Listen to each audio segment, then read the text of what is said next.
Hey everybody, this is LMfao Games. I'm back to do another reaction video. This is one that I've been wanting to do for a bit, because I've heard from a lot of people that I should take a look at this and react to it. I've been kind of aware of, I haven't seen or heard this video before, or heard the audio, heard the song before, but I've been aware of it. I remember back when Rammstein first kind of teased this. They released some sort of video clip that pissed off a lot of people. I didn't read as to why or watch that clip, but I remember there was a lot of controversy about it. For those who don't know, Rammstein is a German nu metal, industrial new grunge metal band. It's really hard to classify them because they have this really industrial sound, but they also then branch out into all these different other types of music as well. Some songs like Dicke Titten and that kind of branch more into folklorish sort of bass for the audio design, and it's really interesting. They're kind of like a lot of other long existing metal bands that eventually they branch out into other genres of music and kind of combine it and mix it together. I think it's the hallmark of any really great band is that they don't just stay in the same genre. They make music of different genres eventually. They branch out and try different things and experiment. You can only make the same genre of music for so long before you just get repetitive and derivative of yourself, in my opinion. So when bands do stuff like that, it's a good sign. I know there are people that are purists that believe that kind of stuff is antithetical to what they're supposed to be doing. Metallica got all kinds of shit for Load and Reload because it's a lighter sounding different type of music in some of those tracks, and the Black Album too, because it isn't Metallica, it isn't specifically thrash metal. But yeah, so Rammstein is that kind of band. They've been around forever. I first heard Engle, I think was the first one I listened to. I'm trying to think. And of all places, from an anime music video, Evangelion. If you know the one I'm talking about, then you know. Very, very popular, very watched anime music video from the early 2000s, using Engle as backdrop for some of the episodes with Asuka when she first is introduced as a character. But yeah, so I listened to them been listening to them for quite a while. A couple of my favorite, this is one of my favorite, obviously top 5 are probably Engle, America, Du Hast, Rosenrot, and Mein Herz brennt, I think would be my top 5, potentially.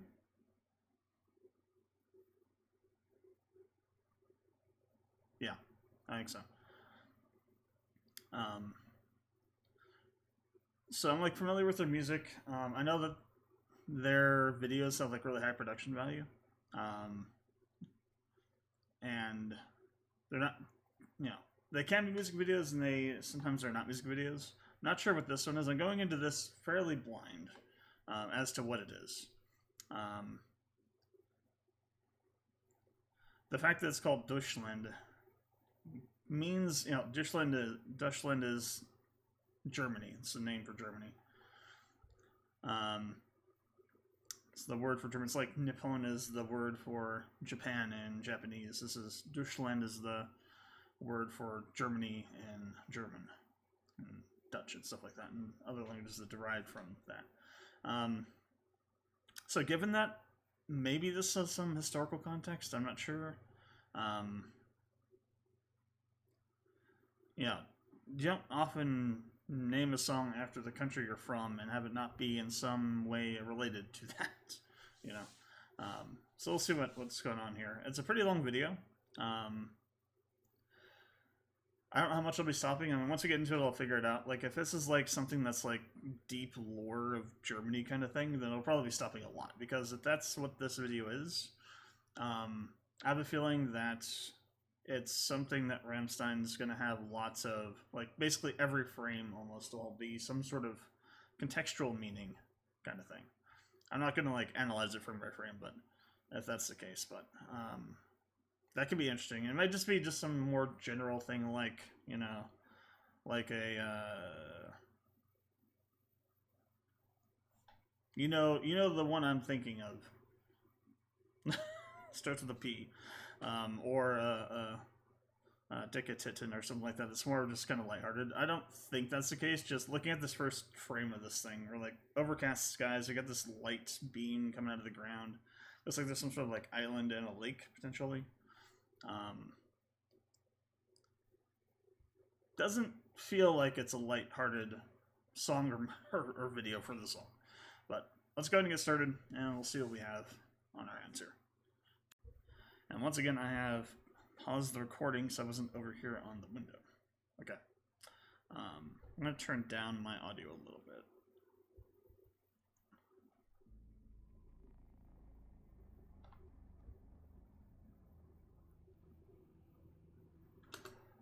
Germania Magna. Okay, this is going to be a historical video, isn't it? Oh Jesus. Okay, so 1680. So we're talking like during the Roman Empire kind of times, when Germany was just a band of loose Germanic tribes. Like, so this takes place basically after the Phoenician Wars, and this moment in time, and during this time, Rome tries to conquer the Germanic tribes and gets their ass handed to them multiple times. This is 16 AD. I don't think this is like I can't remember it's like a like Battle of Teutoburg Forest or something like that. Probably mispronounced the name, got it entirely wrong, but there's like this like period where Rome first goes into the area that is Germany now and attempts to conquer it. And there's a historical figure, I forget his name at the moment, but he essentially went to Rome and was trained as a Roman soldier. He came back to the Germanic tribes and helped them to repel the Romans, and in this battle in this forest, they basically just wiped out an entire legion or something like that. And the story goes that there was not a tree in the forest that didn't have a Roman body like nailed to it or hanging from a branch or something like that. Pretty wild time, considering that Romans were a powerhouse of expansionism. Okay, yeah, Romans, like I said, is during this time period, maybe. Universal music, what the hell? Rammstein picture, not music video, picture. Yeah, production values are crazy high.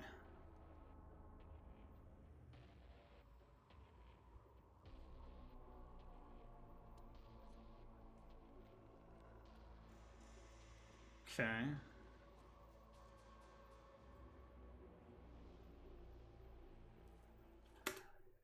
Oh, yeah, okay. Yeah, so here's the reference of the bodies hanging up there in the trees.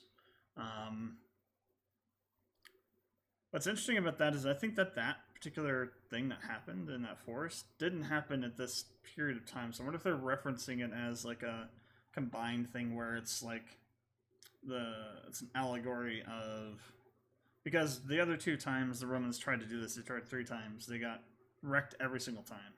So technically, while this didn't happen in 16 AD, this event, it is essentially what basically happens each time that the Romans try to come up here and take them over. And I think that, if I remember correctly, these losses directly lead to the fall of the Roman Empire in terms of like their influence within the region, Mediterranean, leads up to the events that cause and facilitate the fall of the Roman Empire. If I remember my history correctly. So yeah, this is referencing that event, but it happened before 1680, I think. It may be like back in BC, I think, potentially. Or somewhere like at the very, like, somewhere between, like, really close to the birth of Christ, AD, and somewhere like just beyond, like 1 to 5 AD or something like that. And let's continue. Telling you now, I'm going to be pausing a lot, so be aware. So this, I guess, is that's like a German, maybe a German soldier tacking up a Roman, maybe referencing, you know, Germany's defeat of the Romans, or the Germanic tribes' defeat of the Romans.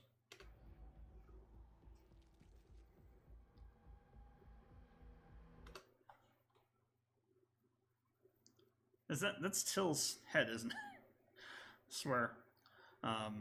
They like to insert themselves into various places in these videos. So a black woman.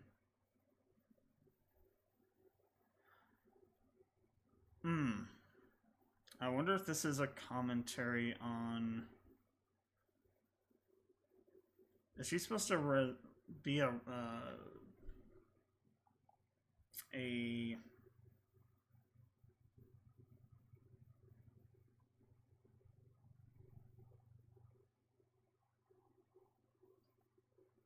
what's the word? Not personification, but like a. She's supposed to.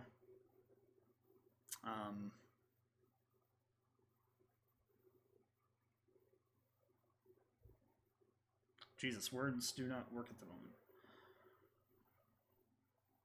Representation. She's supposed to be a representation of the Germanic tribes. I think, and also at the end of these things, the Germanic tribes consolidate into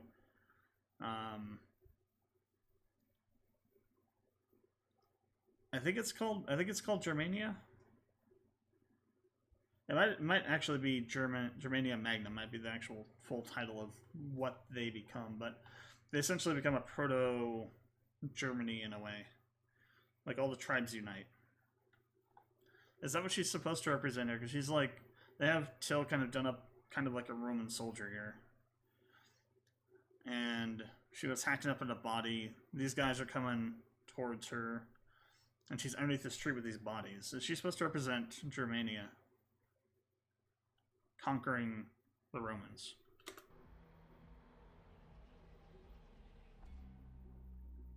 Damn, that's a intro hook to the title. Okay, yeah, so they're coming to fight. So yeah, I think that's what she's supposed to be. Bodies everywhere, Jesus. Why do we got dudes in spacesuits? That's interesting. They're carrying something. So this is maybe sometime in the future? I would assume it's future because, you know, this didn't happen in 1680. Unless they're saying alien astronauts did it. You know, aliens did it. Which, I mean, yeah, maybe they did, maybe they didn't. Were the Romans aliens?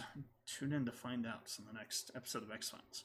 So that's kind of interesting. We see that red line back there. I wonder what that was supposed to represent. Because we saw that like red laser thing at the beginning as well. It's in this shot too. And they're carrying something that's like human-sized, maybe. Like some sort of stasis pod or coffin or something. Okay. Different time period. So she's here as well.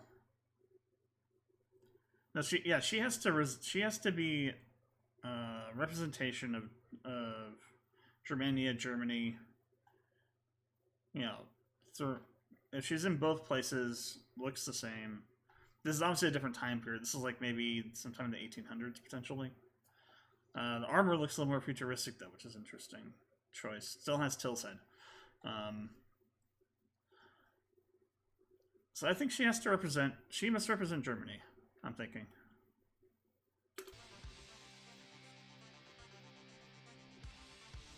And this is more like... This is like a grungy sort of like... This kind of looks like 20s or 30s or something. 1920s, 30s.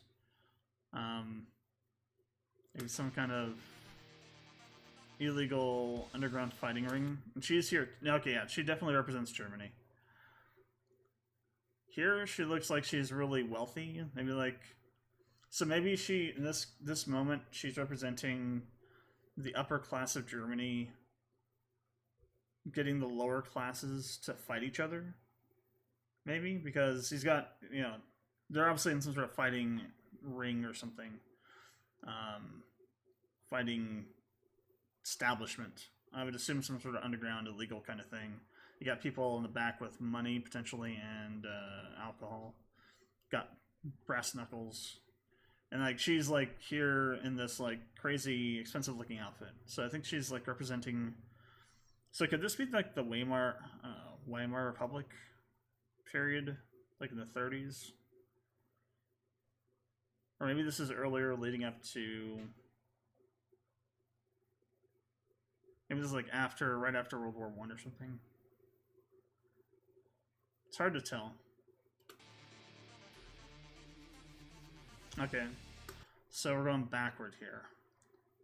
This is obviously not during, this is a much earlier time period. She's still here. Like, yeah, I'm pretty sure now that she's representing Germany at this point. So what is this? So we got a bunch of soldiers on the ground.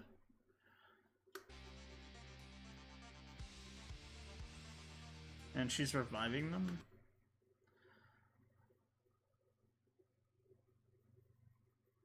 Could this be representing Germany's rise from the dissolution of the Holy Roman Empire? Potentially? Because this is much later than, like, the first time period. Like, the armor doesn't match that time period. This is much more regal, much more royal looking, much more, you know, medieval in a way. I think that matches more with, like, the Holy Roman Empire time period than it would, like, that earlier Germanic War time period.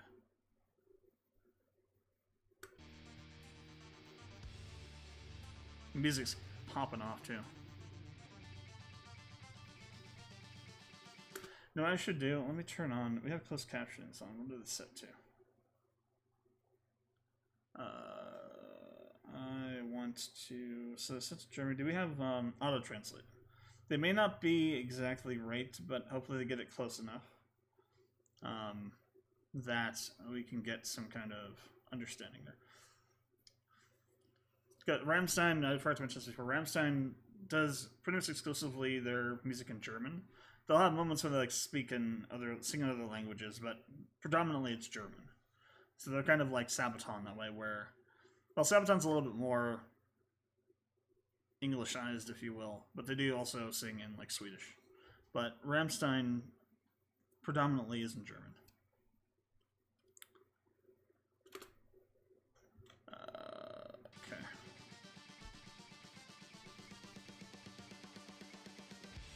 Oh.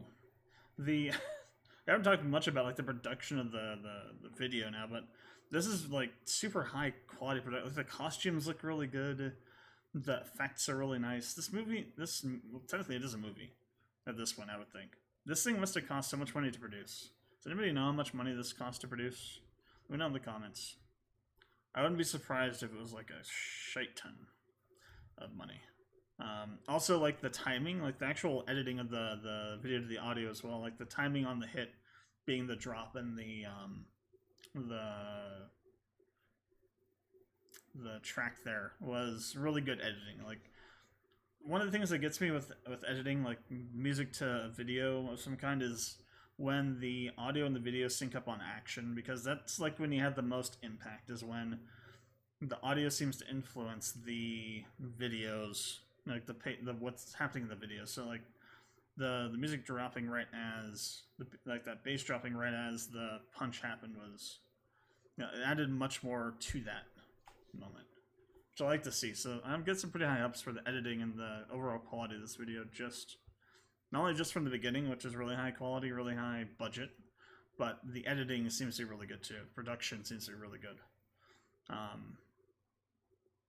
Like we got something a bit different on our hands here. This isn't just your average music video. This is a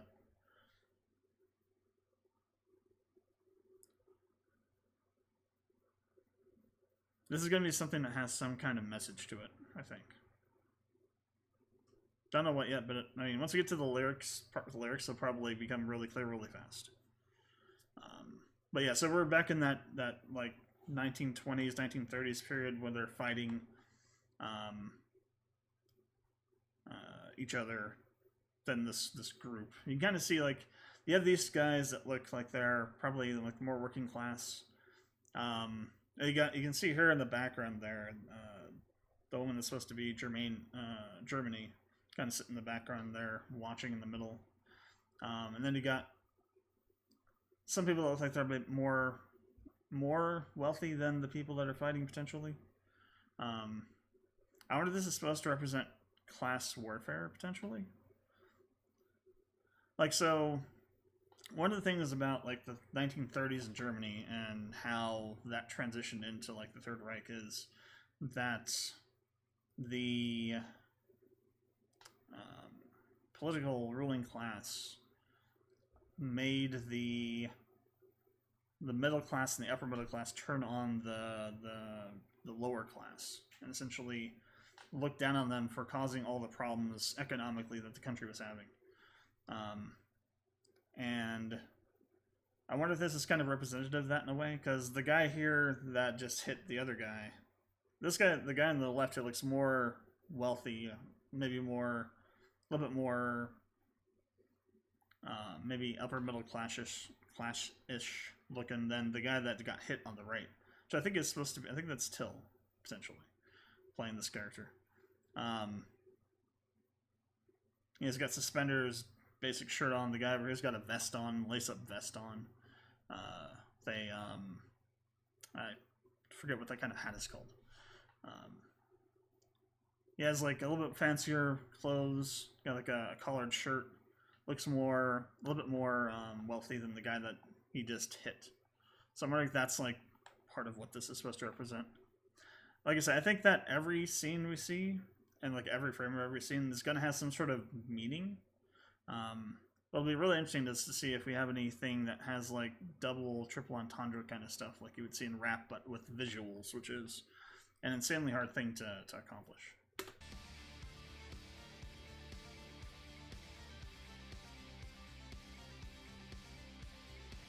Okay, back to the... Ooh, okay. So that's supposed to be the Hindenburg back there. Yeah, H-I-N-D. It's supposed to be the Hindenburg. So that was during Germany's Industrial Revolution period, I believe. That was before World War I? No, that was after World War I. Because like air travel, air flight was not really a thing until later on in World War I think, I believe. I might be wrong about that. Let me know. But yeah, that's definitely the Hindenburg coming down.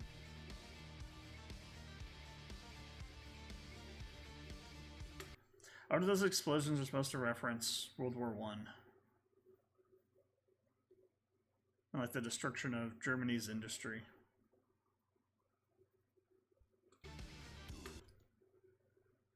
Cried a lot. And also, I'll go back a second here. I'm going to try and not go back so much. I think these guys represent like the wealthy aristocrats of the time. Because you can see how well they're dressed in comparison to like the other people we've seen so far. So I think these characters are supposed to represent like the wealthier elites, kind of looking back on, like, the other back's turned to what's going on behind them, and they're like moving forward. I think that's the symbolism there. They don't really care what's happening. They only want to move forward towards whatever their goal is, potentially. Quite a lot. Separated in spirit, united in heart. Interesting. That right there could have a whole bunch of different meanings. So, God, this is like a quad or a quintuple entendre here or something like that, because this is like, there are multiple periods in Germany's history where this could apply. It could be referring to the Germanic tribes. They're all united in heart in terms of their ideals and such, but they're separated in spirit. They're different beliefs. It could refer to the Holy Roman Empire, where Germany as a whole was divvied up into like 1,000 different countries by Rome, by the church. It could also refer to when the East and West Germany were split by the Berlin Wall as well. Could refer to different political parties, different theocratical, sects within Germany. This could have so many different meanings. Holy shite! That's actually kind of a deep line there. That's crazy. This is like the second, verse of the first, stanza or whatever, and it's already 10 levels deep into the history of the thing. Jesus. Okay, let's keep going. Been together for a very long time. I'm just not paying attention to the visuals anymore. So, we're back in the I think it's the Weimar Republic era here. So the lower class guy got beat. People are getting paid out. And then we switch to this one here. This scene is new. This area here is new. There's Till again. So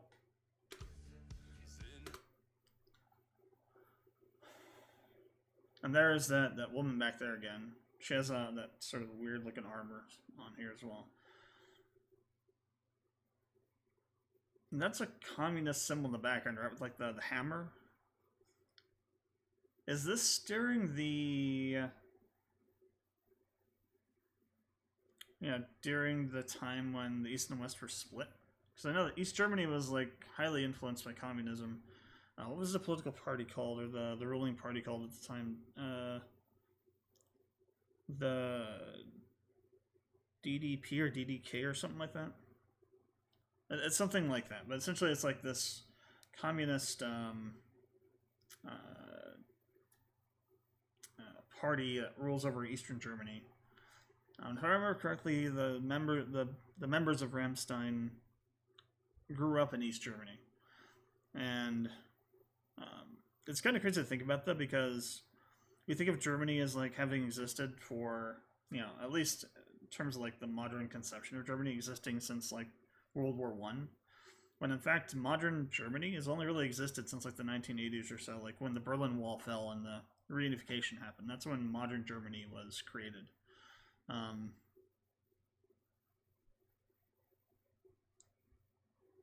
Maybe that's I wonder, this, we have been together for a very long time, right? I wonder if this is referencing the fact that Germany has existed for a long time. All these disparate groups have existed all the way back to the Germanic tribes. It's just been called different things and been different iterations of Germany.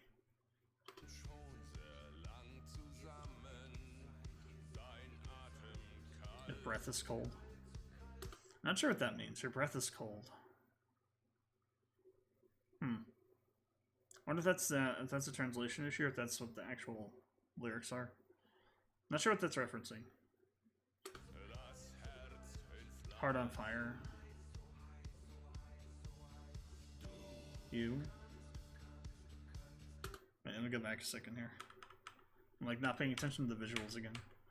So we're still in that one, like, and this is going back to the industrial period, I think, right? Like maybe late 1980s or 1800s, something like that, potentially. This is back in like the 1960s to 80s.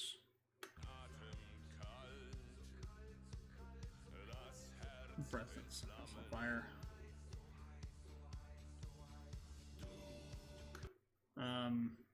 This is new.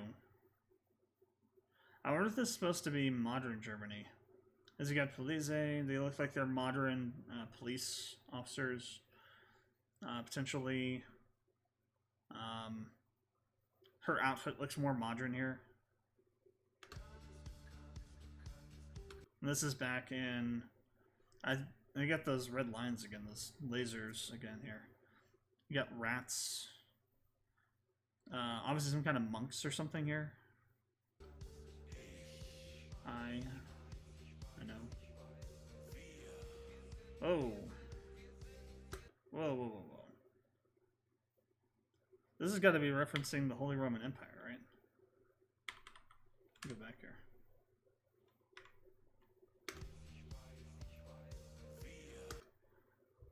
Like these monks, and they're like eating a person? They're eating her. So she represents Germany, they're consuming Germany. This has to be the Holy Roman Empire then, right? A reference to that, about the religions of the time, tearing apart the country, enriching and empowering themselves. And then is this supposed to represent like the... Is this supposed to represent the...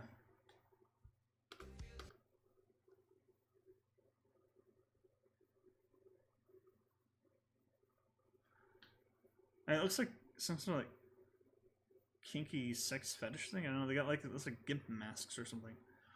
Is this supposed to represent a perversion of the religions by what they're doing, or is this supposed to represent the general public that they're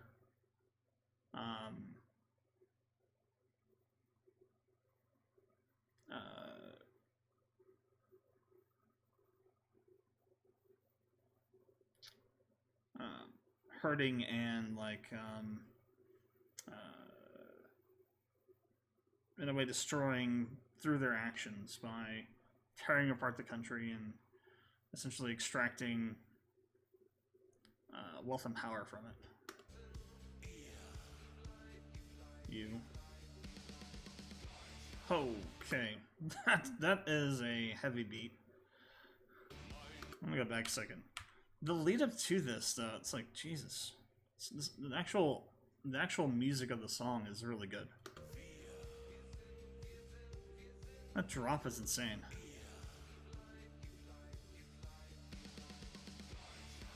Germany, hard on fire. Oh. Okay, I think I get the point of this video. So, let me go back a second here. My heart on fire wants to love you and condemn you. This whole point of this video calling out the interplay between patriotism and nationalism. That's what, so like for example, if I'm understanding this, I think the translation's off a little bit. I think essentially what the lyrics are attempting to say through Google Translate is that they want to love their country, but at the same time they want to condemn it because of all the horrible shit that it's done over the past. I mean, that's every country, to be honest. There is no country on this planet, at least no modern country. Modern being like, you know, some sort of form of government has been established that makes into a country. There is no country on this planet that hasn't had some crazy, dark bullshit that's happened in its past. Not a single one. And the whole, I think the whole idea of the video is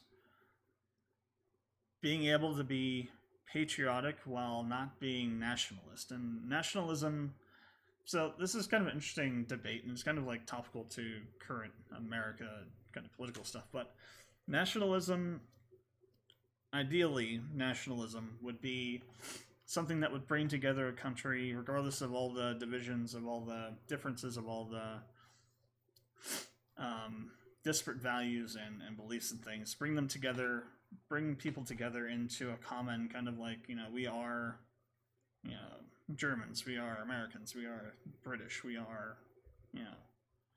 Egyptian or whatever like that. Like, nationalism is supposed to be a force that unifies over differences and stuff like that. And politics, religion, race, all that kind of stuff. In practical use, though, nationalism has been used to divide, to segregate, to excuse horrible crap, which is why I always cringe when somebody says I'm a nationalist. Not me, but like when someone says that they are a nationalist, they say I am a nationalist. And it makes me cringe because either they don't understand what that term actually means, they are using like a frame of reference or like a thought process of like, oh, well, here's what nationalism is supposed to be, and that sounds good, so I'm going to say I'm that, while ignoring the fact that nationalism has been used to excuse and explain horrible shit that's happened in the past of most countries. Like, what I believe is that no one should want to be a nationalist, because to me, nationalism is essentially belief that your country is good and that whatever happened in the past doesn't matter. Like, to me, nationalism is saying that I'm going to be proud of my nation, guilt-free of what it's done in the past, because it happened in the past. It doesn't affect me. I don't really care about it. Like, for example, let's say, since we're talking about Germany, white nationalism. You get into like, that starts getting into like areas of like Nazism and fascism and stuff like that. And in fact, fascism is nationalism. If you go back and like research why Mussolini created fascism, because Mussolini created fascism.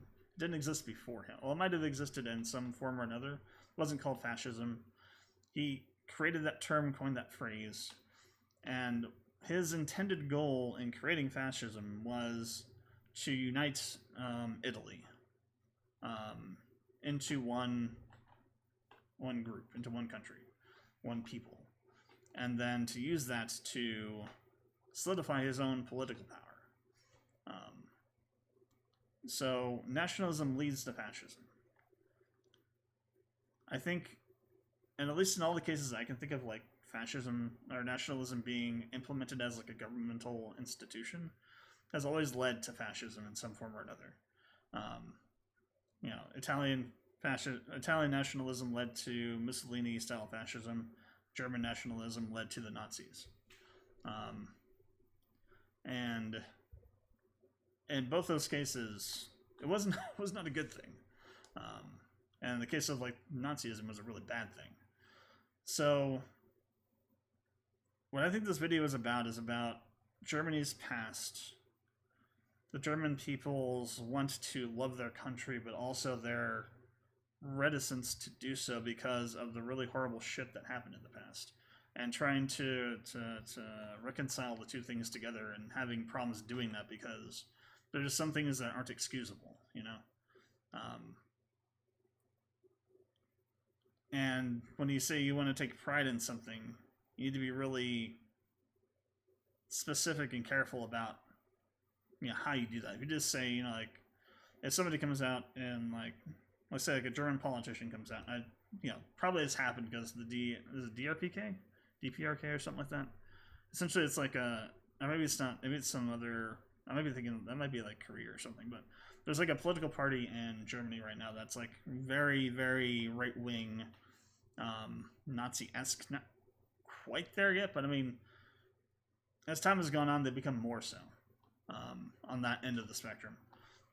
So I'm sure this has happened already in some form or another. But like if somebody came out and said, I'm proud of Germany, I'm proud of what we did in the past, etc., and they don't, then say, except for these bits, that's what nationalism is. It's essentially the whitewashing of bad parts of the history of a country to then promote a guilt-free version of that country's history where they don't have to acknowledge the stuff that happened, or because they agree with what happened, all the shit that happened. Nationalism is really dangerous, and I don't think enough people these days understand what nationalism really is. It's because their school system sucks so much. We don't have like a proper curriculum set up across all the states in America, for example. And so we have these like different, like we have a general consensus on what nationalism is, but not what it looks like when it's actually practiced, and it's like the same thing like communism versus socialism. They're two different things. Socialism is not just, it's not communism light. Communism is something entirely different. It essentially is some aspects of socialism mixed with a lot of authoritarianism, whereas socialism is more of some of the lighter pieces of communism mixed with capitalism, some pieces of capitalism, and like wanting to use the better parts of the two for the betterment of the whole, versus like capitalism, which is essentially let money sort out all the problems, like actual capitalism. We don't have, America is not a capitalist country. Don't believe people that tell you that, because we don't have a capitalist government or economic system. We have a socialist economic government system, meaning that we have controls on businesses and regulations on what they can do. Like, OSHA exists, the work week exists, a base level of pay exists. Businesses have to provide health care, they have to provide X, Y, and Z to workers, and those are all kind of controlled by laws set by the government. Those are socialist policies. China is technically a capitalist country, even though a lot of people like to say that they're communist, but they're not really. They are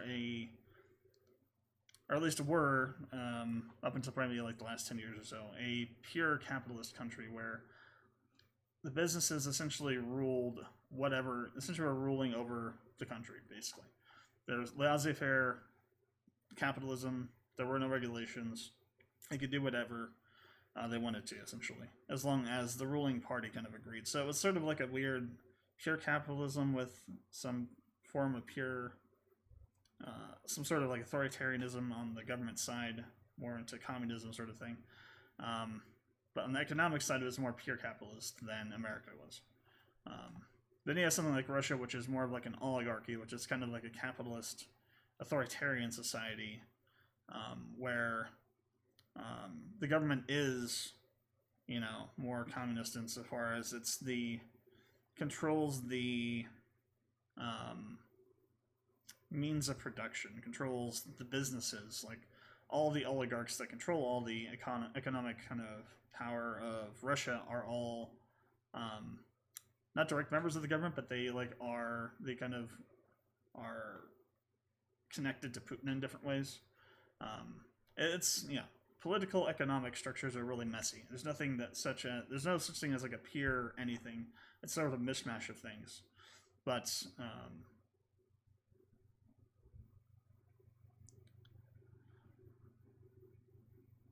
God, how did I get on this tangent? I don't even remember now. Too many things going through my head at the moment. But going back to like what I was saying, we don't really know what nationalism is anymore in America, at least. It's probably the same in some other Western countries. And we have this like idea of what fascism is and should be, like based on our understanding of it, from what we've been taught. And like that understanding is different depending on who you're talking about and to and where they're from. And the same goes for nationalism.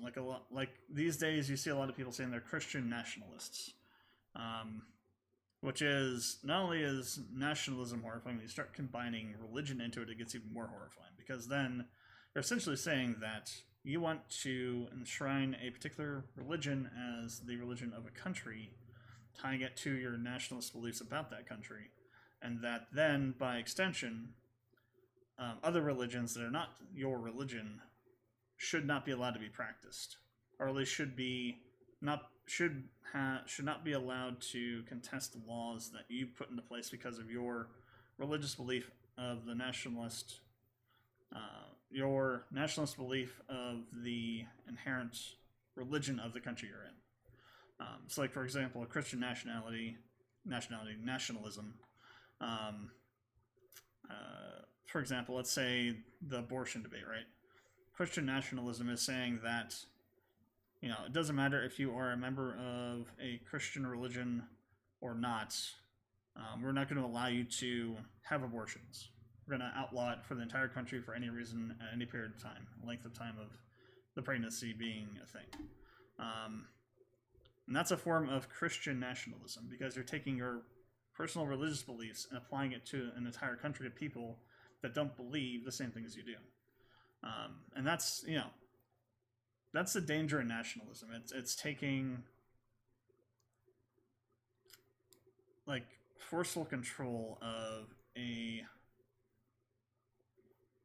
country's government and using that to implement personal beliefs on people that may not believe the same thing as you do.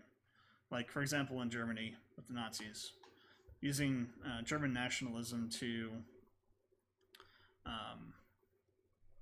essentially beat down the lower class as a scapegoat for why not only just the lower class but also minorities, specifically, like, obviously the Jews were the biggest one. You also had gays. You had Germans that identified as politically Jewish, and there were some other also more or less known minorities that were put into concentration camps too. That all sprang up from the nationalist belief that Germany should be ideologically and racially pure, that Germany should only be for Aryans, and that's like the lead up to those events and those atrocities was a buildup of nationalist sentiment within the population,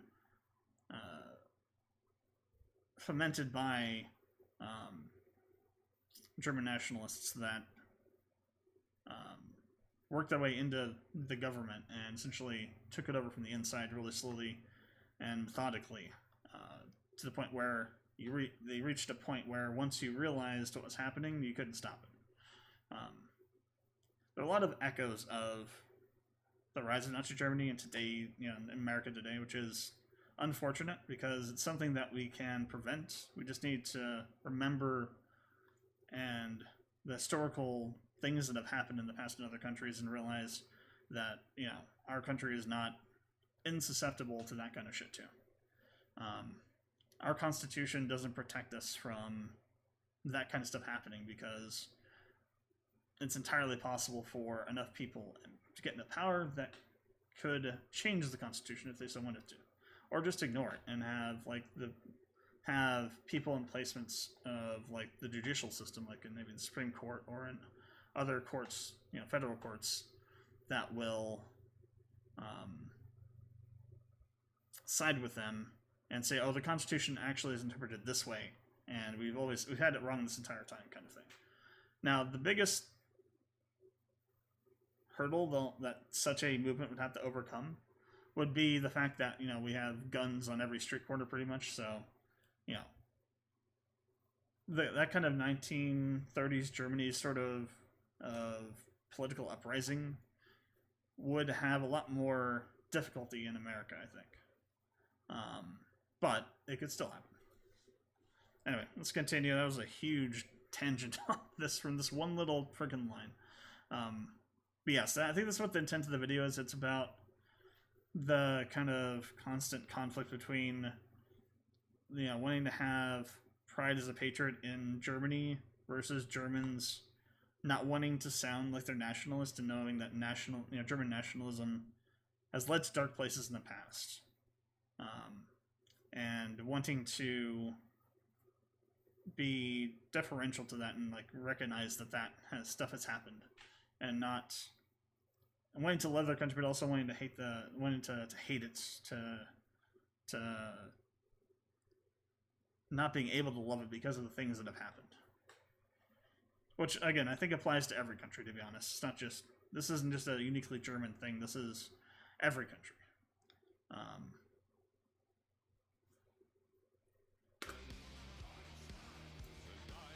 I don't know what this "your breath is cold" thing is about. I was talking about this earlier. So young, it's so old. This is this is referencing what I was talking about before. The fact that Germany today has only existed for like 30, 40, 50 something years.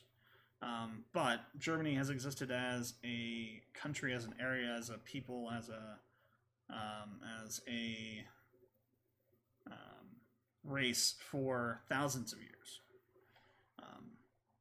Again, this frickin' deep lyrics here.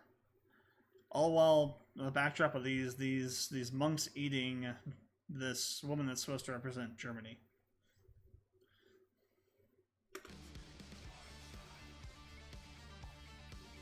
Okay, I got these astronaut guys again.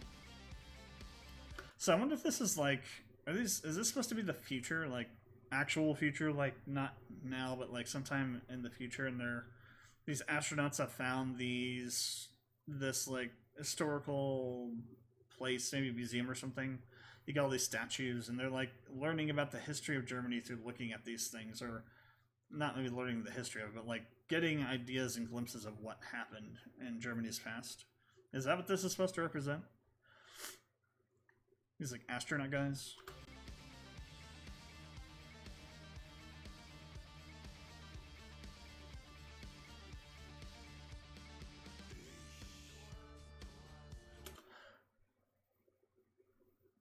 This has got to be the Weimar. This has got to be representing Weimar Republic. It's like 1930s, I think.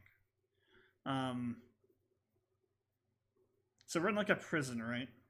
Let's roll for a little bit more. Yeah, this has got it because it's hard to remember because this is like really specific stuff now. I think at one point there was like some laws passed for like prisoner reform laws that were passed that gave prisoners some rights, but the prison wardens ignored them or something like that. And the reason I recall that and why I think this is a Weimar Republic period, like the 1930s, is because you got all this currency being thrown down, right? I think those are Reichsmarks. And like during this time period, like the Great Depression hit Germany hard because Germany was getting fracked over by the Treaty of Versailles at this point. Like it got so bad that like on like an hourly basis, the price of things would be like inflating like mad. Like you might want to go out like in the morning to go get some bread or milk or something, not be able to go out later, and then but between the time that you were going to go and when you did go, the price of like that stuff would have gone up like 2 or 3 times. It's like a period of hyperinflation, and like that's kind of like what's happening in Russia right now too. Like if we're looking at modern historical kind of references or contexts for this kind of stuff. Like in Russia right now, their economy is so far in the shitter that they're experiencing hyperinflation of things, as much as the international facing structures of Russia are claiming otherwise. But and that's kind of like what happened with Germany in like the 1920s and 30s after they lost World War I. Treaty of Versailles really hit them hard economically, and as a result of that, and as a result of the Great Depression. Their economy just basically became non-existent, and nobody could afford to survive. And as a result of that, certain individuals within the Weimar Republic used that period of just crazy economic strife to build up this nationalist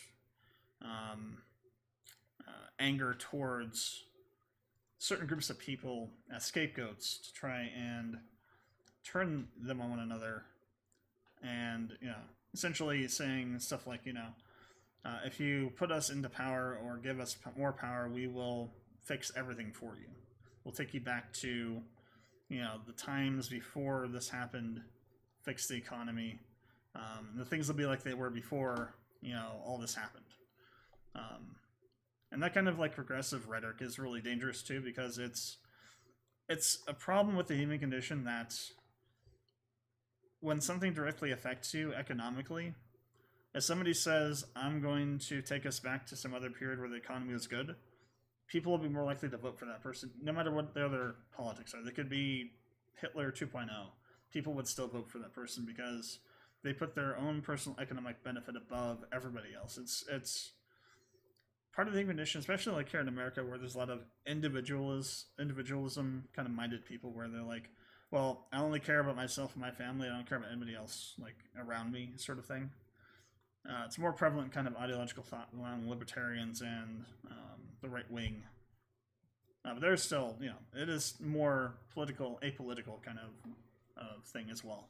Just not so much on the left. The left can be much more collectivism minded than the right.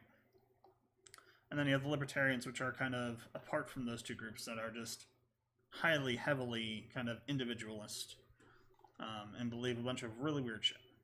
Really weird shit. But they take that, in Germany's case, and use that to build up their own political power until eventually they're able to perform basically what is a coup d'etat and take over everything. I say basically a coup d'etat because it's not really an overthrow of the government. It's more of like a political revolution. Kind of like the Russian Revolution sort of thing that happened after Stalin. Political uprising that overthrew the current government and implemented or installed what then would become Nazi Germany. Let me go back here because I lost. Let's see.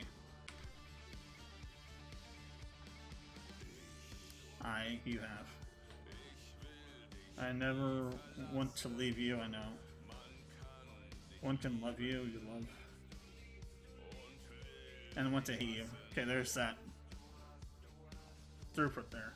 Yeah, see, we have like this whole scene with like the prisoners getting beaten by the wardens, essentially.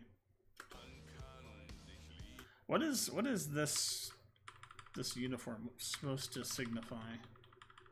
Is this shown anywhere else in here?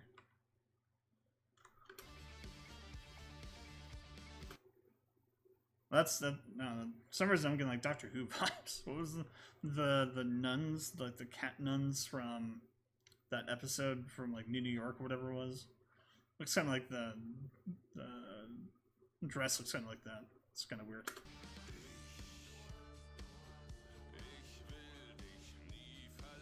No, this shouldn't show up here. Oh, there it is. There. What is this thing she's wearing here? Is there any significance to that? I mean, there has to be, right? Because everything else has significance. What's that supposed to represent? Does anybody know? In comments, let me know. You kind of have like a proto-Nazi garb here going on with this guy in the center, looking down at Till. Kind of has that sort of Nazi look to it, the uniform. But it's not quite there yet. Like, it still kind of more resembles like Weimar Republic kind of uniform colors. But the design is strictly more like the Nazi uniforms that we're going to probably see eventually. I kind of imagine they're not going to address stuff from World War II in this video.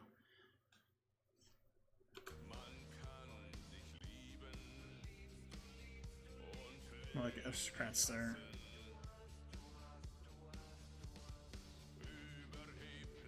Arrogant, superior. Take over. Oh, here we go. Yeah, just as I mentioned it. Nazis. Okay. There's somebody from Germany watching this reaction. What was this video, aside from like the initial controversy, was when it fully released, was it controversial with any specific groups in Germany? The reason I ask is because holy shit. So for those that don't know, let's go back a second here. Where is this? This. Germany above all. what was it? It's Deutschland, Deutschland, über allen. So, Germany's national anthem was changed after World War II, I think, or was it World War I? I think it was World War II. There was a couple different phrases that were taken out of part of it. One of them was, I think it was Deutschland, Deutschland, über alles, which is supposed to be like a nationalist sort of unifying thing, like Germany, Germany,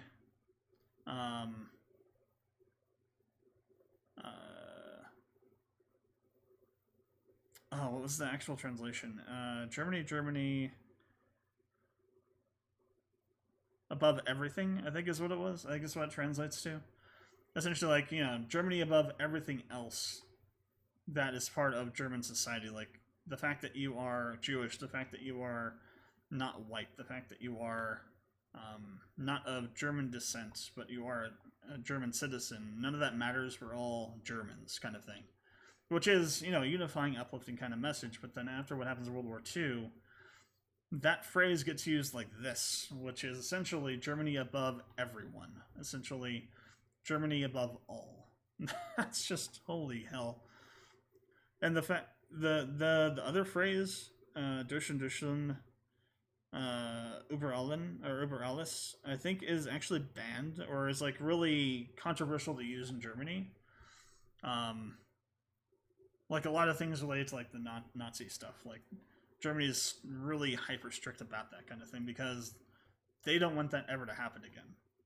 So much on like, so for example, thought experiment. Consider an America where Reconstruction wasn't totally fracked up. So for those who don't know American history so well, after the Civil War between the North and the South, there was a period called Reconstruction. And it was supposed to be a time where the two sides reconciled their differences and the North helped to rebuild the South, and the South was kind of repatriated into America, and there's like some sort of national healing that would happen, and a common consensus that what had happened that caused and led up to and during the Civil War was completely screwed up, and the different like motivations and kind of coming to consensus on what actually caused it and such like that. Reconstruction completely failed. What came out of it was something called the Lost Cause, which is an ideology that the Confederacy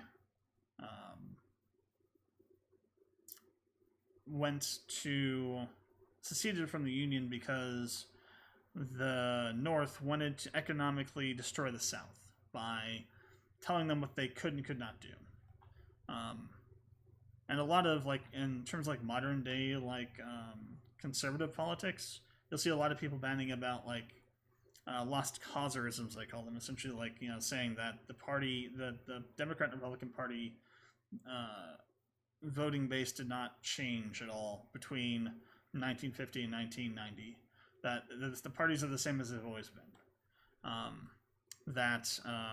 The Confederacy, the secession of the Confederacy had nothing to do with slavery. It was all about states' rights and their own economic, their right to their own economic freedom and destiny, and about Northern aggression to the South because of those things. And those are all based on this thing called the Lost Cause.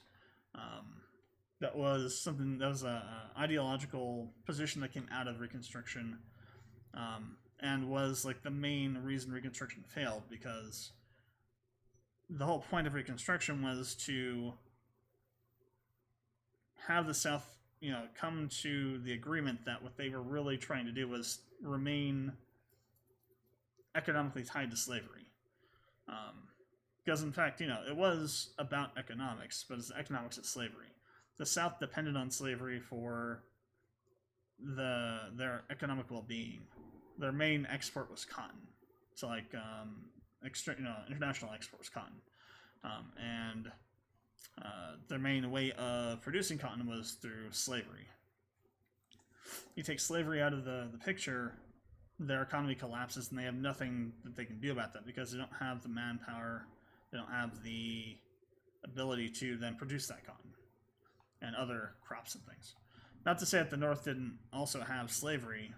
It did still, but in some cases. But after the Civil War and the Emancipation Proclamation, slavery became outlawed. But during the Civil War, the North did still own slaves. They, some of the North did, I should say, still have slaves. So, the North is not entirely blameless when it comes to slavery. Hell, even some of the Founding Fathers owned slaves, which makes their, stuff they wrote in the Declaration of Independence kind of, sort of like, it's kind of like, they're kind of like trying to have their cake and eat it too, sort of situation. Where they're like condemning the thing that they are partaking in. I think it was Thomas Jefferson had like hundreds of slaves at Monticello, which is his estate, and I think he's one of the architects of like the phrase that like all men are created equal or something like that, while owning slaves. And it's like, really, really, bro, you're gonna rate that, but then participate in an institution where that on its face is not actually what you believe in. It's like, again, like with Germany, America has a really complex history with slavery. But so lost causerism, that's what that is. And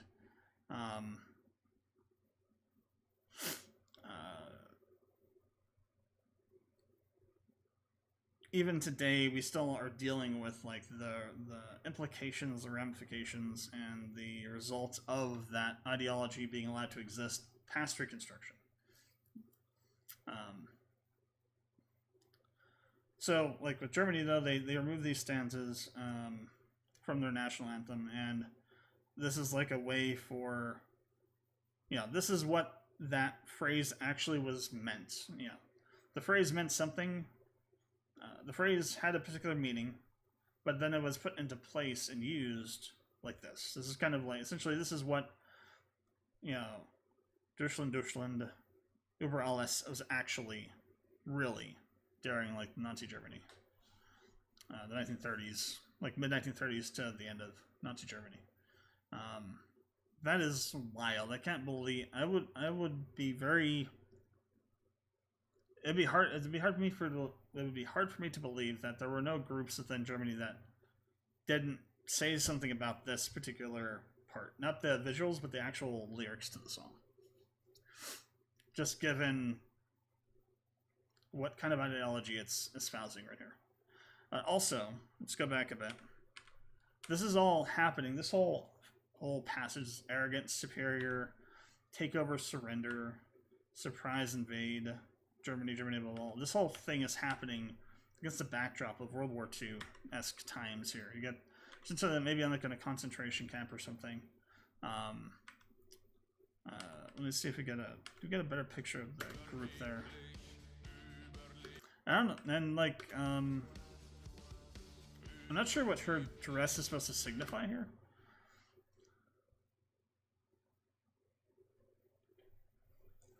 Like, are they mixing different time periods together? Like, is this supposed to be representative of some earlier point in Germany's history? Because this is obviously not modern kind of dress. This is not even like late 1800s kind of dress. This is like, mid to early 1800s, I think. Sort of like aristocratic, royal kind of regal regalia kind of stuff.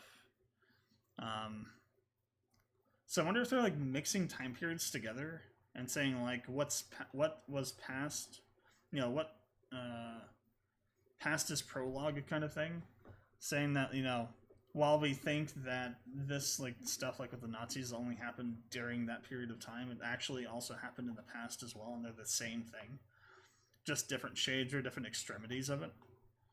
That'd be interesting. I think that's a V2 rocket there. That makes sense anyway. The V2 was a thing during World War II. That was more of like a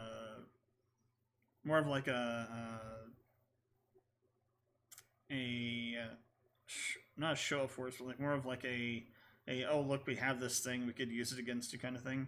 the V2 was not a really good rocket. It actually, I think, if I remember correctly, it killed more people were killed during the development and building of the V2 than actually were killed by it in World War II. It wasn't very accurate. Wasn't very deadly. That's more of a thing saying like we have this thing we can use. You know, this weapon that we can just shoot off from anywhere and hit you from far away, kind of thing.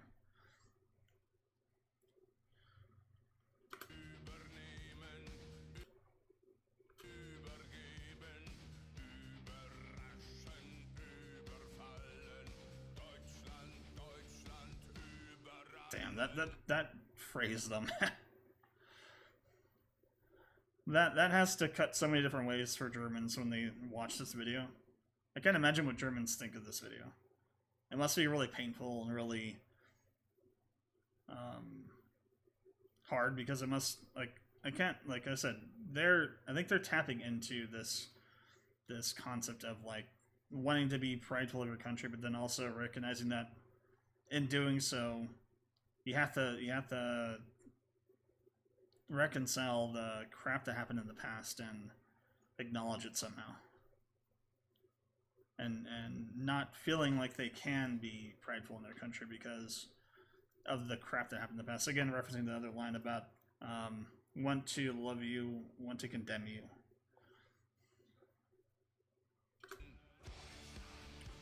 Damn, this is the... Okay, here we go. Okay, yeah, see, they're calling this out. So, for example, so the... Obviously, concentration camp.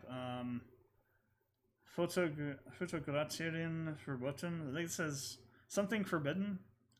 Photogratieren. Probably mangled that pronunciation. That's saying photographs forbidden, maybe? Maybe. But so we got this this group of people here that are up on this execution area, and you know, so they have different patches and things, right? So, the upside down pink triangle was for gay, lesbian people, for homosexuals. The star was obviously for Jewish. The one next to Till is the one in the, like, the third one from the left. I'm not sure what that one is. It looks like it's got like the star, but it also looks like it has something over top of it as well. And then the very one at the end looks like it's another symbol altogether. It kind of looks like the triangle, but it's different. It's like a darker red and different shape. Now, does anybody know what those two are supposed to represent? Because it looks like Tills looks like it's the guy in the far right's like triangle symbol on top of the Star of David symbol. So maybe it's homosexuals, Jewish. Maybe Tills represents politically Jewish. And then the one on the far right is like a symbol for maybe just not, like something that's ideologically against Nazis, maybe something like that. I don't know. Let me know. Let me know in the comments if you know. Those last two are. But yeah, there's a lot of focus put onto the Jewish concentration camps and what happened with the Holocaust and such, but it was wider than the Jews. And while what happened to the Jews was, you know, really atrocious and horrific events, it also happened to other Germans as well.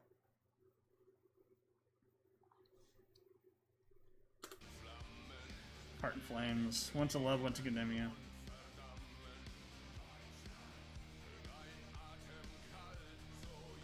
I also like the fact that the band's portraying characters on both sides. Like, I think that German, the Nazi there, I think is that Till? On the close-up? I think that's Till, yeah, on the close-up there. So they're portraying characters on both sides. Which I think is a tasteful way to do it, right? Embodying like the worst and the the best. Maybe that's not the worst, not the best way to put it, but like the both sides of the conflict and such. Also, I think the symbolism here is that, like, this even means something, right? The fact that the one that we see that gets hanged is the Jewish person. I think that symbolism there is that the Jewish were the most prominent ones, and the rest were going to and did follow. It's kind of like the leopards eating faces party analogy. Like, I forget exactly how it goes, but something like, you know, they were against the leopards eating people's faces, and I was okay with that because I wasn't a leopard or something like that. And eventually, it kind of works down a list of different groups of people, and then eventually they come after you. It's kind of like a cautionary tale about allowing atrocities to happen because they don't affect you personally, because eventually they're going to. Because eventually they're going to run out of people to be angry with, and there's only going to be you left, and there won't be anybody else to stop them from doing what they did to the other people to you. And again, I think it's something that we need to like be more cognizant of when we're talking about Germany and World War II era history. I think we focus way too much on like the atrocities that happened during World War II and not spend enough time talking about in, you know, post education, like post high school settings, talking about like, so from high school downward, because I know like when I went through high school and junior high and middle school, there's a lot of emphasis put on to World War II and what happened during World War II, specifically about the Holocaust. I didn't really learn so much about like the lead up to World War II, like the 1930s, until I had to take a history course during college. And there are a lot of people in America that don't go through college, so there are a lot of people that don't know that history. And I think we need to get a lot more into the weeds with the history we're teaching, so that people... What the hell? Yeah, got a battery over it's like leaking or something. You know, more people need to learn about the whole thing, not just about World War II and what happened during World War II, but the lead up to it, the causes of it, how a country would allow these atrocities to happen. You know, like when you're thinking about conceptually about what happened up until like the Nazis took power, like how does that even happen, right? How does a country go to that extremity? And it's because extremist ideology was introduced piece by piece, methodically, in a way that was easy to digest for people, easy for people to kind of excuse. It's like, well, it's not my problem. It doesn't impact me directly. I don't care about that.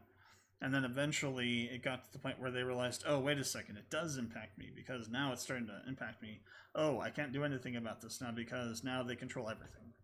You know, the whole point of a lead up to fascism and authoritarianism being implemented is this process of implementing small things that lead to larger things that lead to larger things until you reach a point where you can't do anything but go to that far extreme, and there's nothing you can do to stop it outside of, you know, armed revolution almost.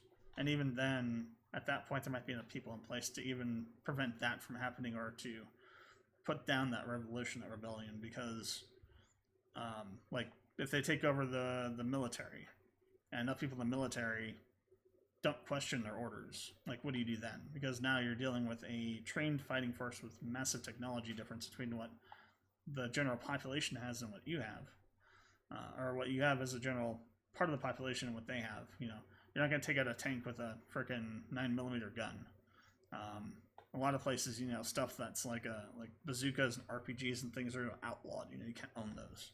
Some places you can, and I think they're crazy to allow you to, because why would you need them? But at the same time, this is a situation, like the only situation where you would need something like that.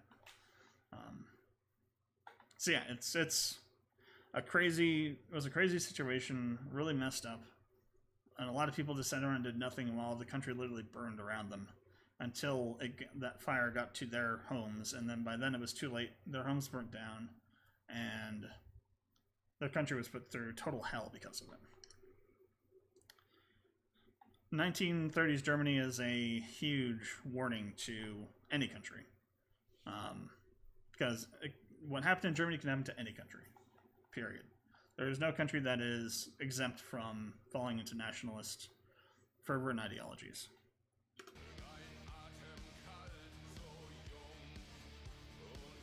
What? Wait. What's with the significance of the eye patch? Because it's on her left eye before, right? Or right eye before, right? Or is that?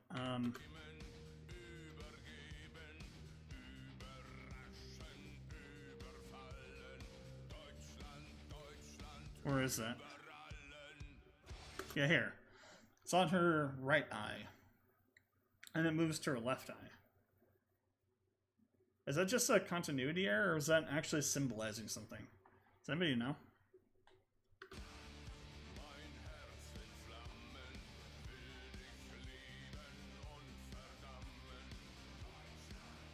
God, this song, man.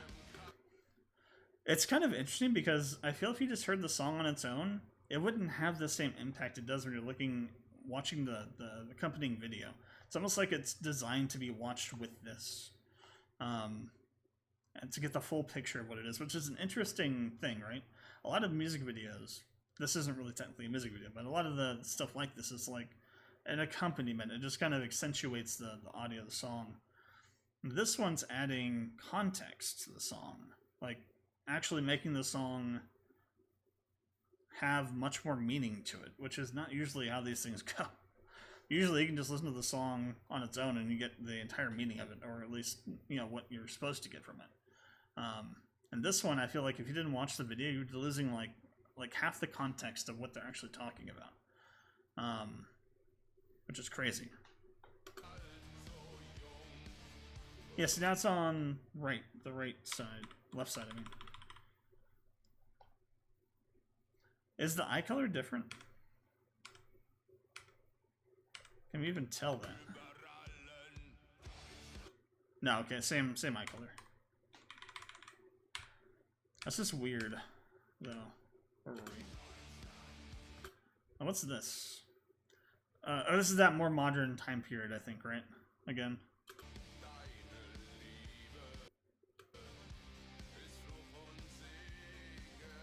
That's interesting, this till in a dress. So, in the wrong keys here. So I think that's the woman that's supposed to be Germany again. Looks like she has on a vest that's like a bomb vest almost. And these guys are like kidnapping her. Is this a reference to something that happened in more recent times in Germany? Like maybe during the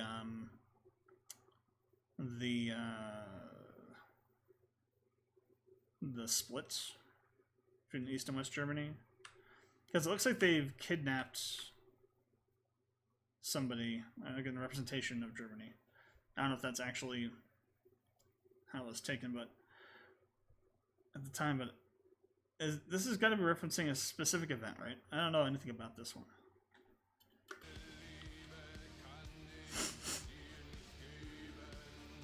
Also, what is, let's see. Yeah, it's so old. Your love is a curse and a blessing. My love. I won't give you. That's got to be a translation error. That doesn't make much sense. I could say essentially, Germany. I think it's saying essentially, Germany, I want to love you, but I can't love you. Again, kind of more of that overshadowing sort of like, I want to be prideful in my country, but I also hate what my country has done, kind of thing.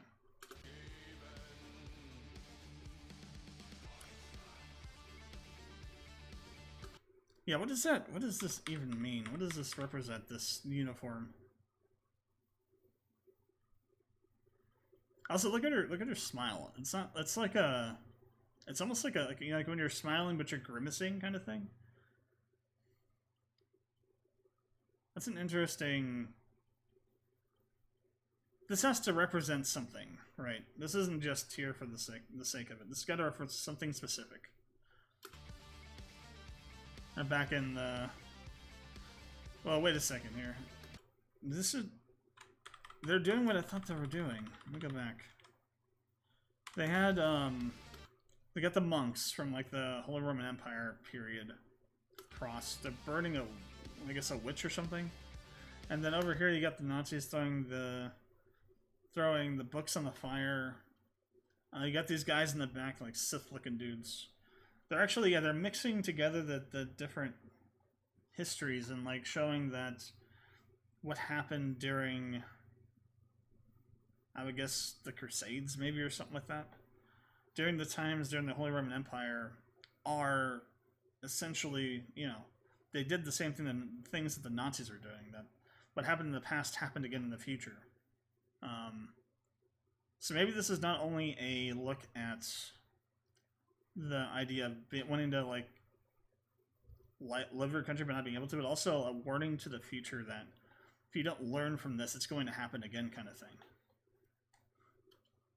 So I don't know what other thing they could mean by showing the two groups doing similar things, different time periods, other than that as a warning. So again, past is prologue kind of thing.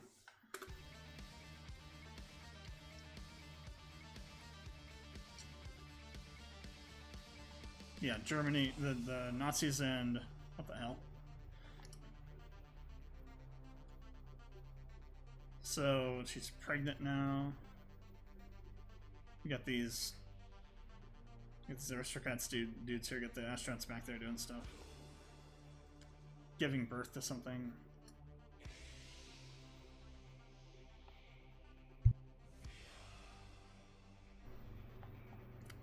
Bunch of disparate time periods. Whoa, what the?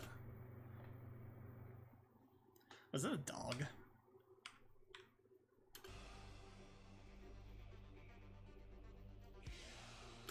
Giving birth? Yeah, it's a dog of some kind. Oh shit. Is this a... Again, this is that character that represents Germany. This is like a... This is gonna have multiple meanings, right? So, could this be referencing, like, Germany giving birth to a monster? Nazis, Hitler. The ideology. Dogs. God, there was something... I watched a video recently on the Weimar Republic. And there was, like, a reference of this dog breed that almost went extinct. Like a German dog breed. I can't remember the specifics of it. Is that also referencing that? Like maybe the recreation, the repopulation of the rebreeding of that dog breed. It was like highly tied to the aristocracy of Germany. It's like a wealth and power kind of status to have this sort of dog breed or something like that. But it could also then be representing, like, periods in the past where, you know, these atrocities were spun up out of ideologies, like, again, Holy Roman Empire time period kind of stuff. There are a couple scenes in this video so far that have been, like, crazy, just, like, 10 levels deep of things, and I'm not even sure if there even is a bottom to the amount of things they reference. Nuts.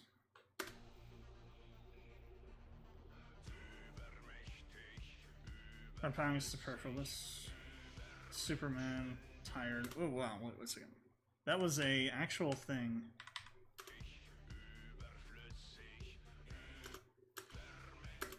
Yeah, that's an actual thing. It was in somewhere in East Germany, I believe, in like a city in East Germany. But it's a statue of Karl Marx, I think. Is this referencing when there was a point where Eastern Germans attempted to overthrow the government of East Germany, and the government of East Germany called in the Russians to come and put down that rebellion. And they actually had Russian tanks running down the streets, firing at people to put down the rebellion. Is this a reference to that?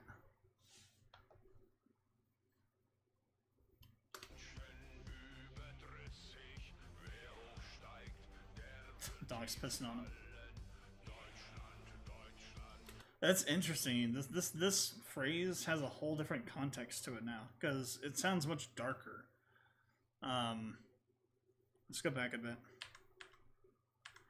So as opposed to the other one, which was like arrogant, whatever, this one has a whole different series of words: overpowering, superfluous, Superman, tired.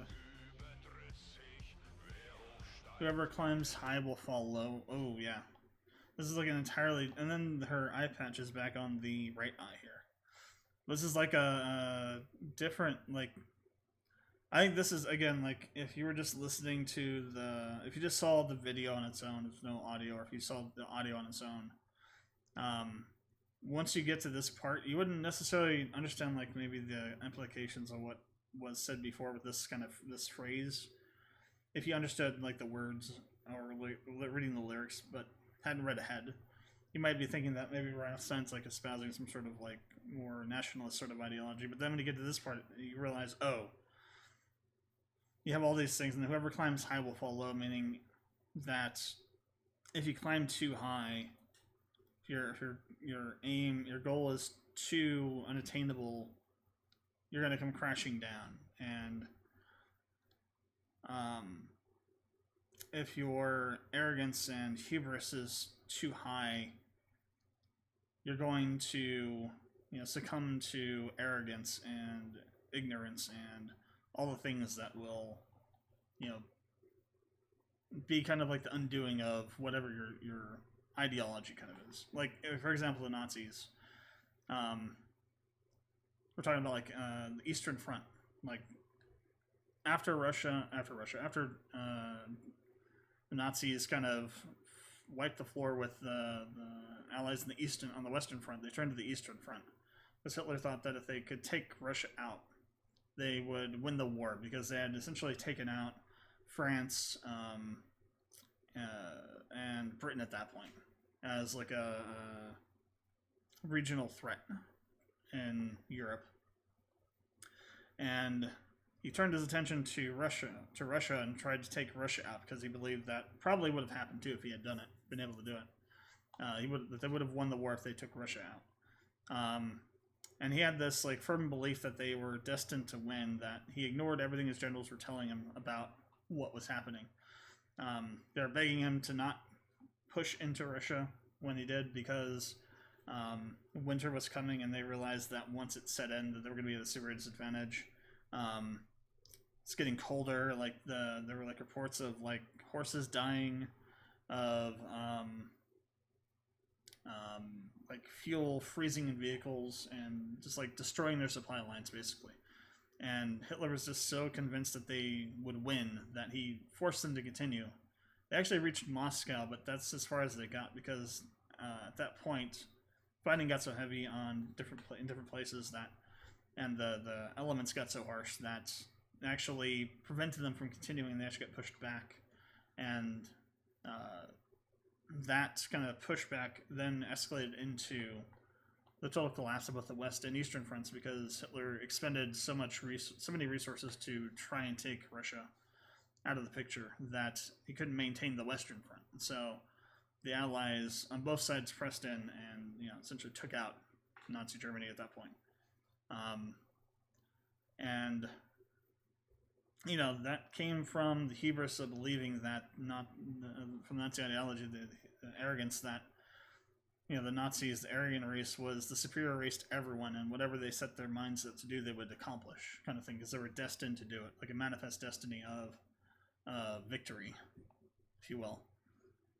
And again, thinking back to USA, manifest destiny, pushing westward in America, and the kind of systematic eradication of Native Americans. We're not unguilty of that as well. That same level of hubris.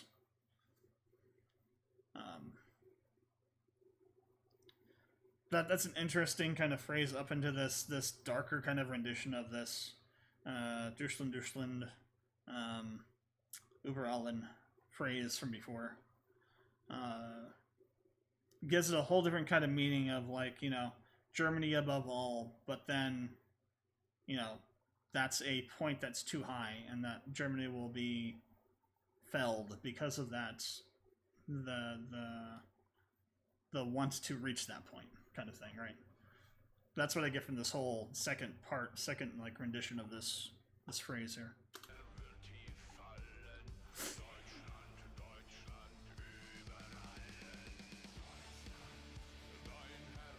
Okay, I've just got like a bunch of fighting and death and stuff here. This is crazy. Chaotic. And same kind of...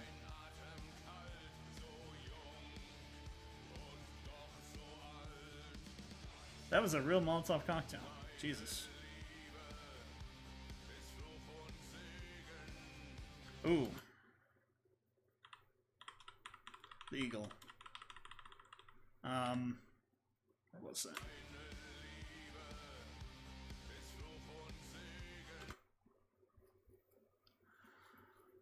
Eagle is a really kind of important symbolism in Germany. It's like symbolism of the Weimar Republic. So I wonder if this is again connecting the two kind of historical points in history together. Saying the Weimar Republic was similar to what came out of the Holy Roman Empire. Fall of the Holy Roman Empire. The Weimar Republic is what came out of the fall of 1910s, 1920s Germany after World War I. Connecting those two together and saying that they were kind of doomed from their inception.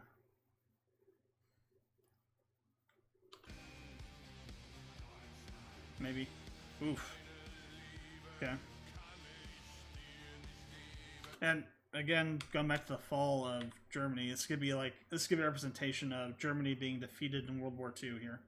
So, the higher you go, the farther you have the fall kind of thing.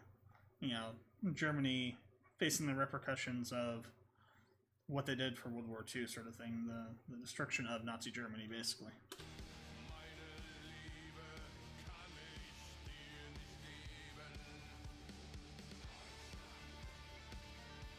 Till's head again. This is kind of like the exuberance of all those different time periods.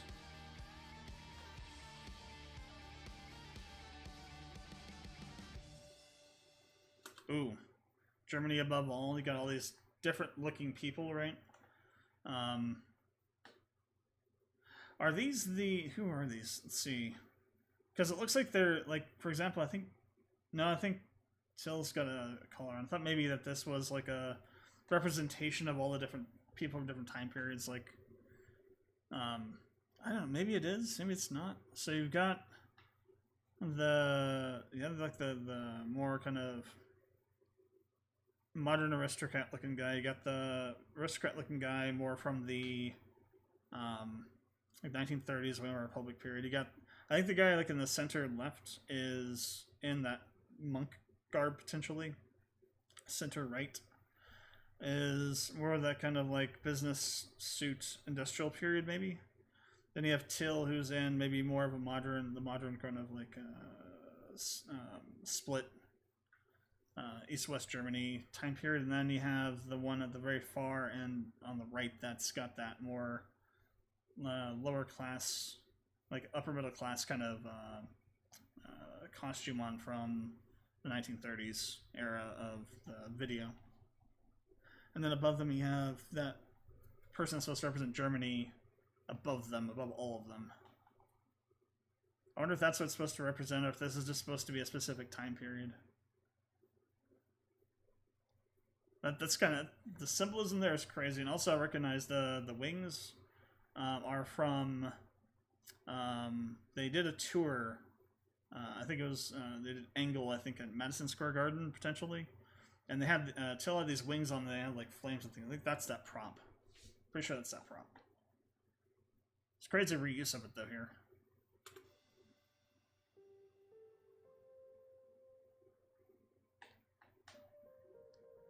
So these guys with the dogs. What's the symbolism here? So how many? There's 1, 2, 3, 4, 5, 6. Is there symbolism in the number of these that there are? And what's the actual symbolism of the scene supposed to be? Is it supposed to be, again, more of like a warning to the future that what happened in the past can happen again if you don't learn from what happened in the past, kind of thing? Or is this like saying like a representation of like there are 6 different time periods in the history of Germany where, you know, atrocities were allowed to occur for various reasons? Does anybody know what this is supposed to symbolize specifically? Be interested to know.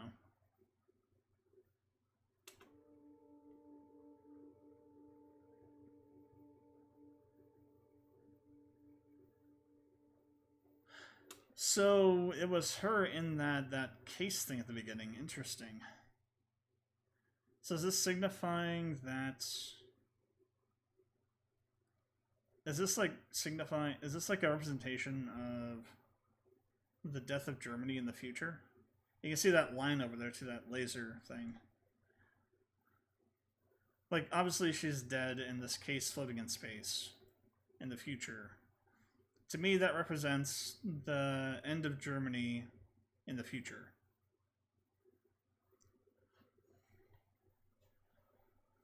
Or maybe it's a stasis pod or something, and it's like a preservation of Germany for the future. Which in that case, then I would say it means like a warning kind of thing of like, you need to preserve the history of the past for future generations so that this doesn't happen again, kind of thing. This is a crazy video.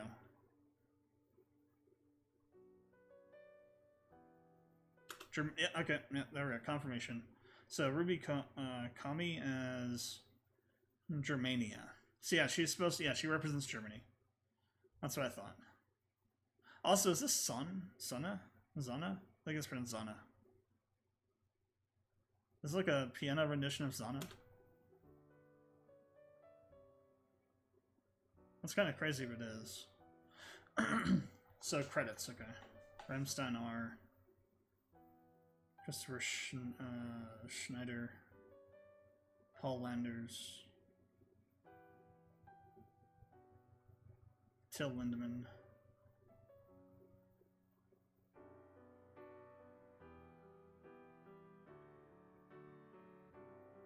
So it's like the credit sequence, but it's like also sort of like a continuation of sorts, which is kind of crazy.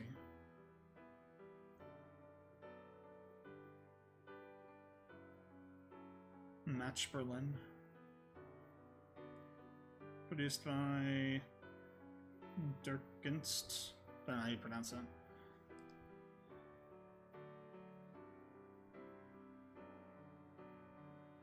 Like Spectre Berlin. This is like a full-ass-on movie almost. Photography Armin Franzen. Editor. That guy, David Gesselbauer. I did not envy him. He had a hell of a thing to do to put this together in editing. I bet. Makeup Stephanie Bach. Costume. This isn't like a movie. This was an actual movie production. Let's look at all these. Like this level of credits is insane for what ostensibly is like a music video of sorts.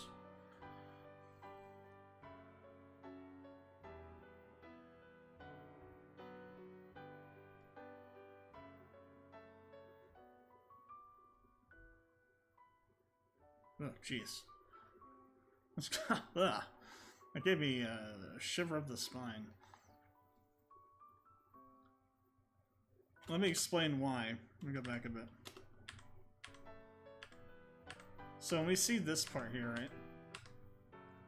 It gets a lot darker and heavier on the bottom end here, right? Where the sound becomes a lot more full. Where is it?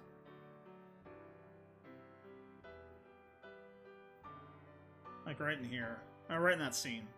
Then you go into this, and then the entire bottom falls out. And when you do that, like in a piano piece, it's supposed to signify loss. Which is really interesting, and sent a chill up my spine. Jesus. And it just gets even more...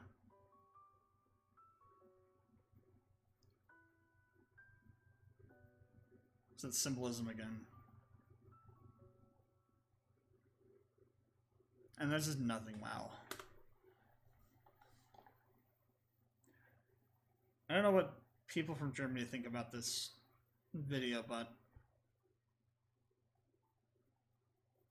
this is nuts. There's so much to unpack with this thing. Hopefully I got a lot of it. I don't think I got even like most of it, but hopefully I got a lot of all the meanings and things. If I got anything wrong, if you want to add anything below in the comments, do so. Appreciate it.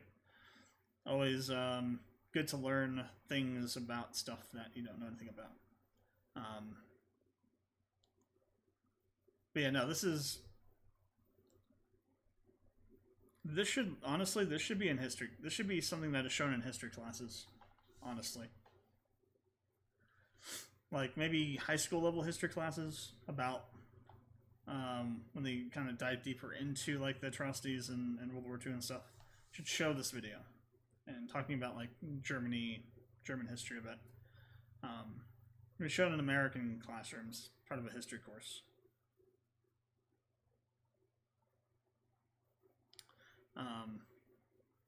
Could also double in like civics and things too, because there's like an obvious political message about being careful to, you know, be prideful in your country, but not to the point where you're a nationalist and are like, you know, are using that pride in your country to excuse the things that your country has done, or to say that what they did was okay for the time, or that there was something good that came out of it, you know? Like, the people that say that the Nazis did good things, no. That's like you know, like in the movie and show, but this means, like, stop what you're doing. Just, you know, that kind of language is not only ridiculous, it's destructive. Because you are essentially saying that without saying it, even though if you go back and say later, like, oh, I didn't mean that, but what you're essentially saying is that even though all these bad things happened, these other things that were good happened, and, you know, it's like the both sides, like the Trump quote of, like, I'm sure there are good people on both sides kind of thing. While that is true, you can't ignore the things that happened and the things that people allowed to happen just because maybe something good came out of it. Like, more recently, in terms of like American politics, we had one of our presidential candidates on the Republican side say that, you know, slavery taught Americans of African descent, you know, skills and things that they could use once slavery was over. And it's like, so what? I mean, it doesn't mean that slavery was a good thing. It's still a bad thing. The fact that they learned these skills against their will, at duress, and at, you know, great mental and physical consequence to themselves and others, is not something to be proud of. It's like, you know, why even say it? It's like, at the point, it's like to the point of where it's like, you know, why even say that stuff? Because it's only going to make people get pissed off. And, you know, the ends don't justify the means kind of thing. You know, so, you know, just because they learned these things doesn't mean that the period in which they were enslaved had any redeeming qualities or values to it. It didn't. You know, they would have learned this stuff on their own anyway. Because that's, you know, part of the economic kind of political messaging around capitalism is that capitalism wants you and encourages you to better yourself, to become more valuable as a person to society by learning new skills and things. That ideology would then say that those people outside of slavery would have learned those things anyway to do that, you know, to be able to make, you know, a living for their families. You know, the fact that they were enslaved didn't mean that they would not have learned those unless they were enslaved. And it's just like, it's this dead brain bullcrap thing that's just like, think before you say something and like reveal that you're just a dumbass to everybody kind of situation. Yeah. No. I think this video has implications across really for every country. I mean, the themes and the topics and things that were covered and the implications of those things and themes to German psyche, they apply to every country. Every country has done some horrible shit in their past.